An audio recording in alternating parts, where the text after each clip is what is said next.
Hi everyone, I'm Wendy, and today I'm showing you more samples of what I've been eating lately. In these videos, I show you photos and video clips of some of the meals I've enjoyed over the last several weeks or months, so that you can see what a whole food plant-based diet looks like in practice.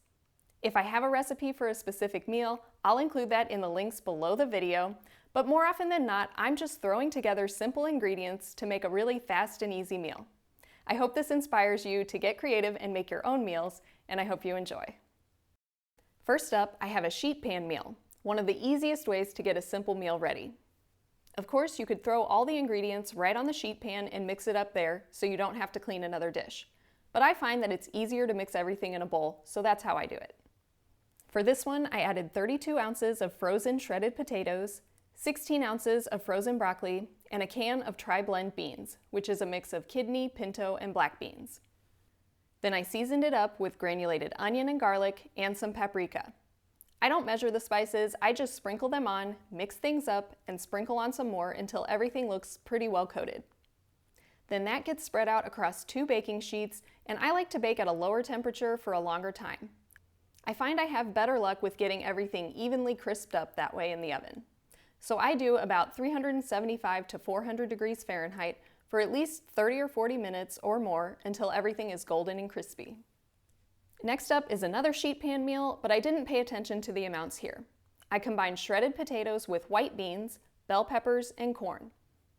This one was seasoned with curry powder and my go-to for salt-free cooking, granulated onion and garlic.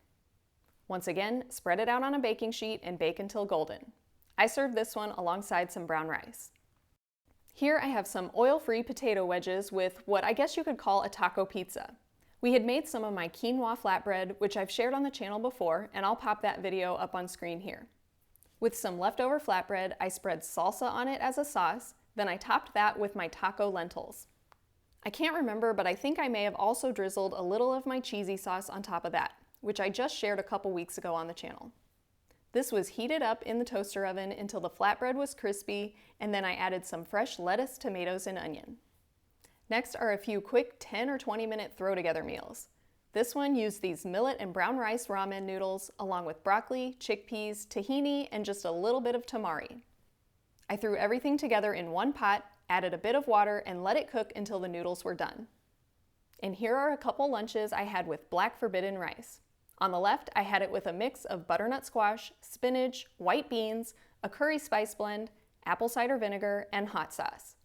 On the right, I warmed up some frozen California blend veggies with chickpeas and barbecue sauce, and I served that with an orange.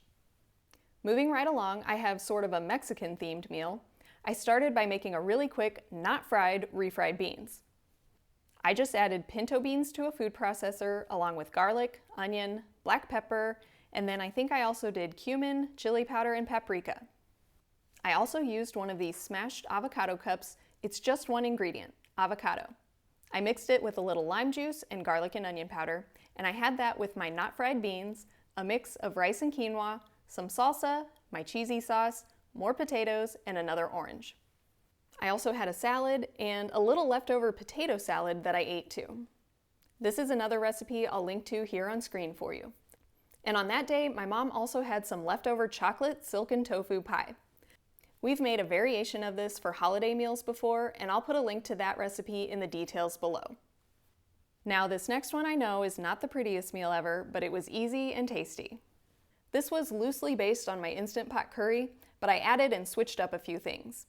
In addition to the onions, cauliflower, tomatoes, and spices from the original recipe, this also has green peas, spinach, green lentils, and millet. Here's yet another random meal. I cooked up a serving of polenta, and to that I added a salt-free spice blend, some more of my cheesy sauce and taco lentils, then topped it with salsa, parsley, and red onion. This one turned out surprisingly good. I really enjoyed it. And while I usually make up simple meals like this and I don't often follow recipes, every once in a while I'll pull out a cookbook to try something new. One day I tried this barley salad with creamy tahini dressing from Dr. Greger's How Not to Age cookbook. I didn't have any barley on hand, so I swapped that for spelt berries, but otherwise followed the recipe. And I'd give this one a 10 out of 10. Of course, I also had to have some potatoes with that. Then here's a sample of a meal I made when I wasn't sure what to make for lunch and I just had to use whatever I had on hand. I baked up some oil-free sweet potato fries and had that with basic tacos using corn tortillas, black beans, salsa, onion, and avocado. Normally, I'd also have some tomatoes and lettuce or other greens, but I was all out that day. And finally, I want to share a recent meal from a family gathering. This was a totally whole food plant-based vegan meal. We made a massive amount of oil-free roasted potatoes using aquafaba instead of oil to help Italian seasoning stick. We also made Kathy Fisher's green bean casserole. I'll include her link below this video. And her recipe doesn't call for it, but we added breadcrumbs on top. We also made a tofu loaf and gravy from the Dr. McDougall website, also linked below. And then some roasted carrots marinated in balsamic vinegar, date syrup, and dried basil. We had some corn, a big salad, those roasted potatoes, and my mom's whole wheat rolls. I thoroughly enjoyed this meal, and even the omnivores seemed to enjoy the recipes as well. For dessert, we had my mom's chocolate cake with nice cream and strawberries. I will also provide the original cake and icing recipe, but we slightly adjusted the icing to make it more palatable for those who don't follow a mostly SOS-free diet like us. We added cashews and more dates to make it a bit richer and sweeter. And that's all for this episode of What I've Been Eating Lately. I hope you got some great ideas for your next plant-based meal.